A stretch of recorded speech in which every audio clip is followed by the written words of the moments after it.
No, la verdad que no, no estoy incómodo. Me sorprendió nada más. Como le dije a tus colegas, eh, por algo pasan las cosas, seguramente ellos sabrán el motivo y el porqué, ¿verdad?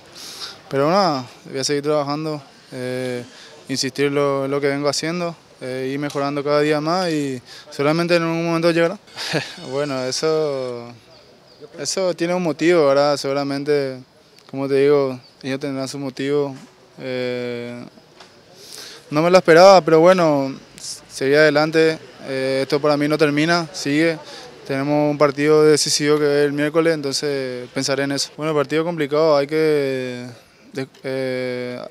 atender muchas cosas de ellos. Seguramente la presión del público está a su favor, pero sabiendo también que ellos no marcando dentro de los 15 minutos se van a desesperar mucho. No, la verdad que no sé, seguramente en el transcurso de hoy o mañana el técnico planteará cómo vamos a entrar a jugar.